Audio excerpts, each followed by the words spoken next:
Hey, it's Mike here. If you were ever to see my car, you would know I am not exactly Mr. Punctual about things like maintenance. I will forget about an oil change until that blinking light reminds me.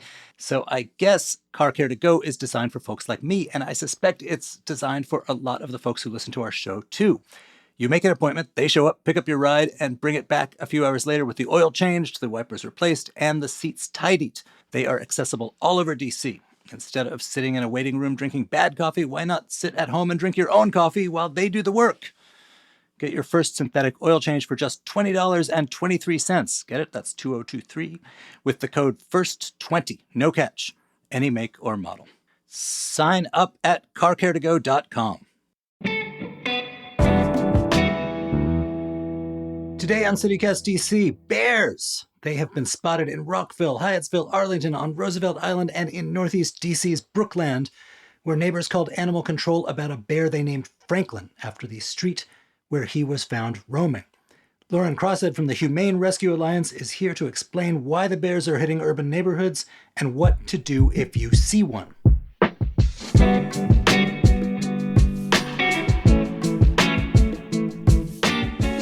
Today is Monday, June 26th. I'm Michael Schaefer, and here's what DC is talking about.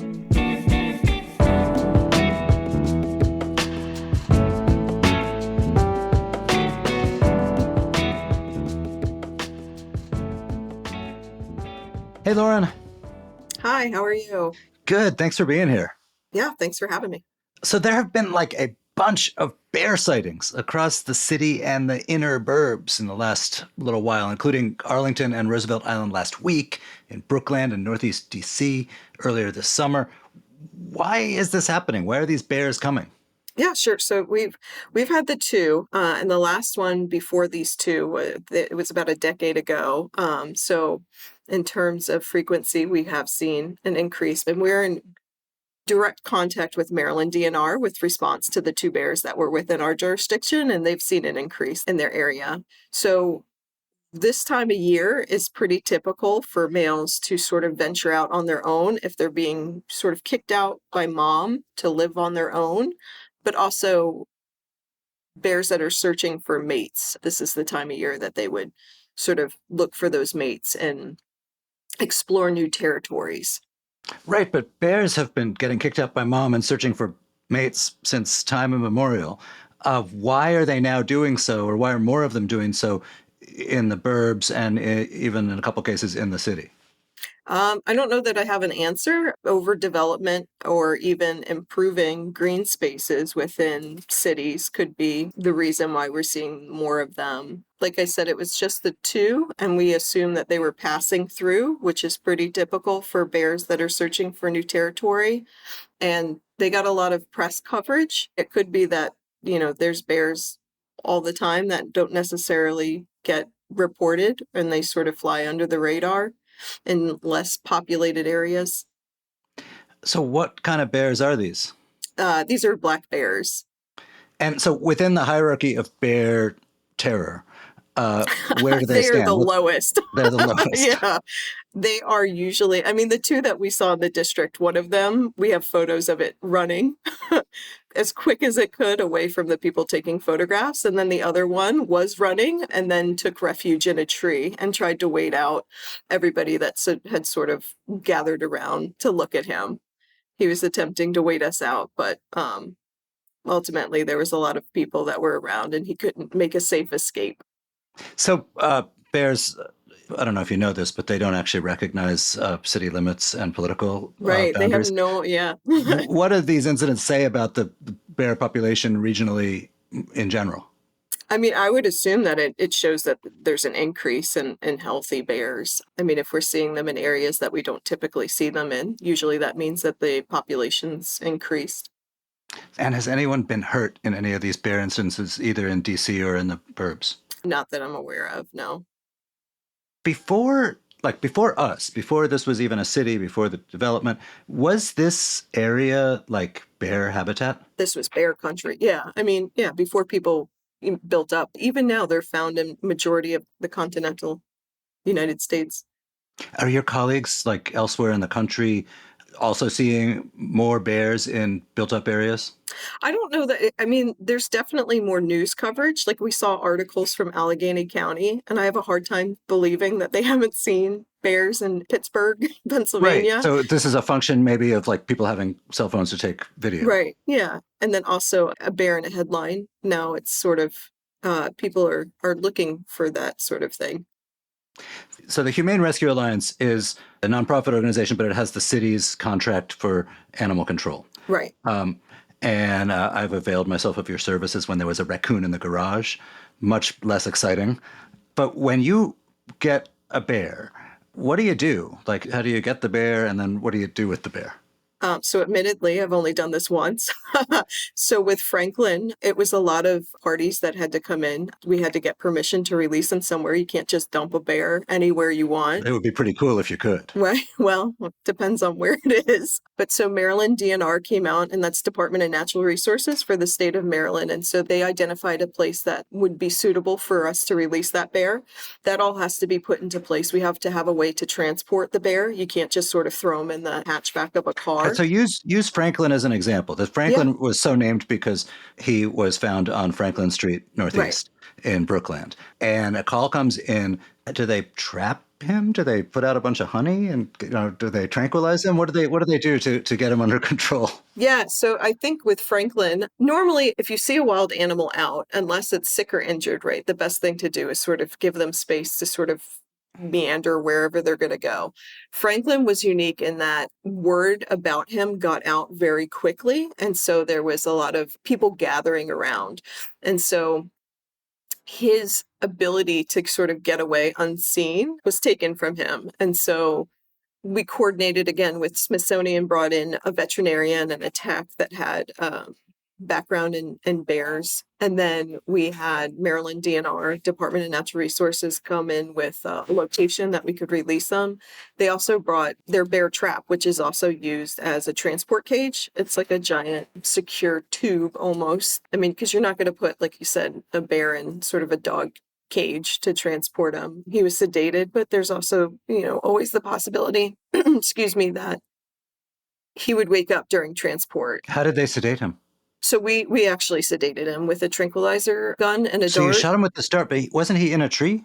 Or had he He come was. down? We didn't dart him in the tree. Okay. That's not a risk that we were willing to take. So when he came down and he was on ground, one of my colleagues got him first shot with the dart, and then he went down probably about 10 minutes later in an adjacent yard where the veterinarian checked his vitals, made sure that he was healthy, and he was able to be transported. And then he was transferred to the cage that we were using to transport him. That was actually supplied by the Smithsonian because the DNR cage didn't get there in time.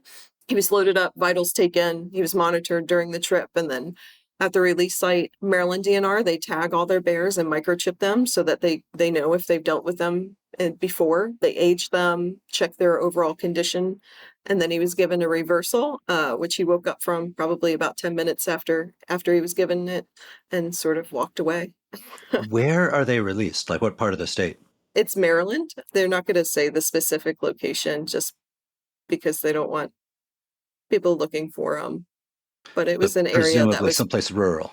yeah, it was a place that was picked by Maryland Department of Natural Resources, and they're not going to pick a location that they'd have to deal with a nuisance bear in the future by releasing them there.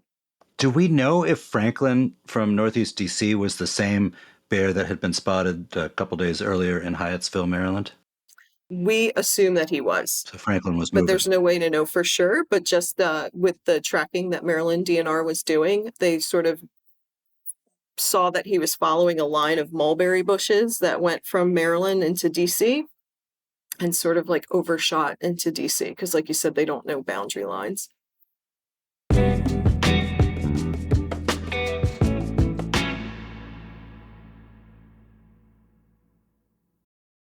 This episode is brought to you by Caesar Gourmet Food for Dogs. Your dog deserves the best, so give them what they've always wanted, real food for dogs.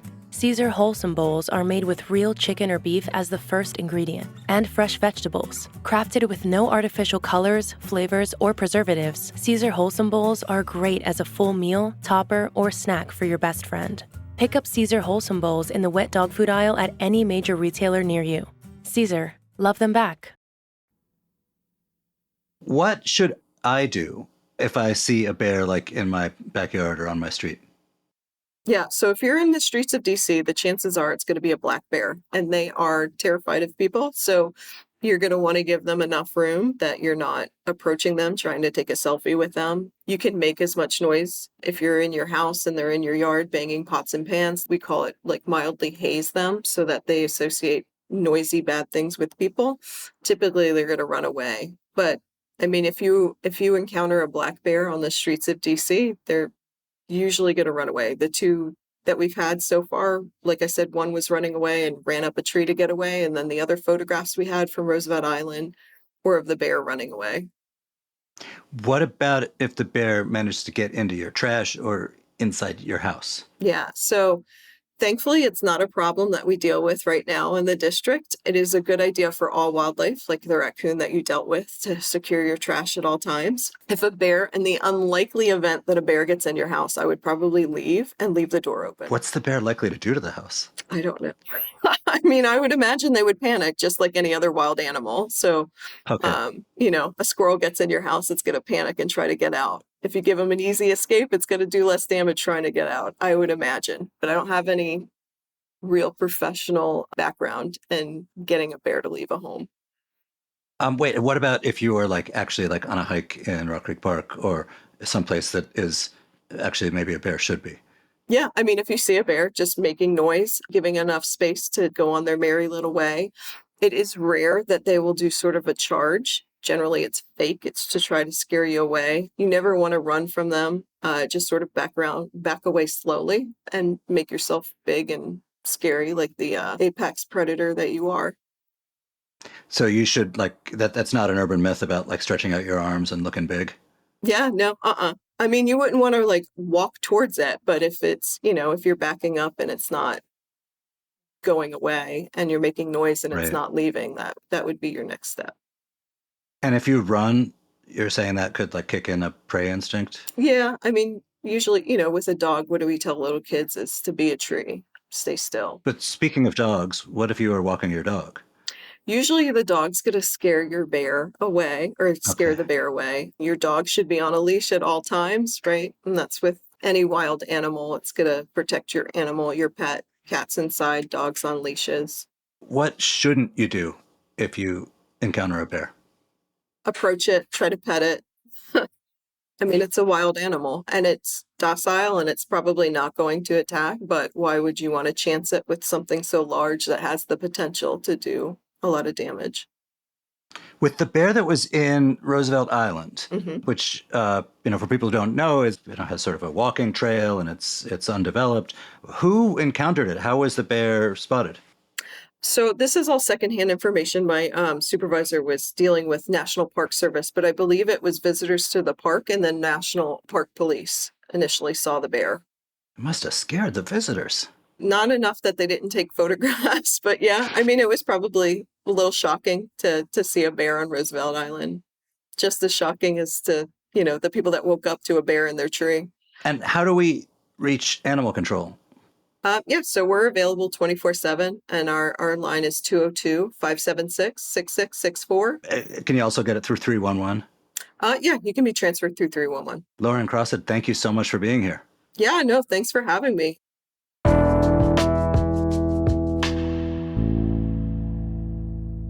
Before you go, here is some quick news. Montgomery County buses will soon be powered by poop. Yes, poop. The county's ride-on bus fleet will run on renewable natural gas made by capturing methane gas from the wastewater treatment process. The project helps Montgomery County get closer to its goal of a 100% carbon emissions reduction by 2035.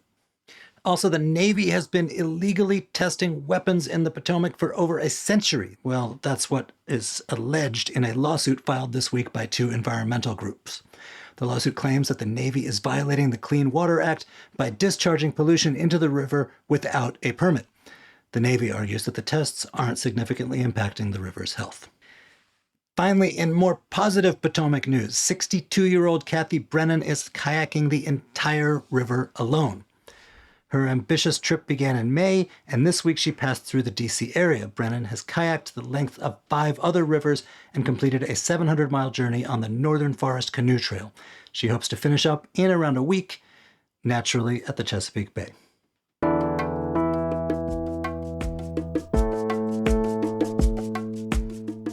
That's all for today here on CityCast DC. If you enjoyed the show, why not tell a friend, rate the show, leave us a review, and subscribe to our morning newsletter. We'll be back tomorrow morning with more news from around the city. Bye.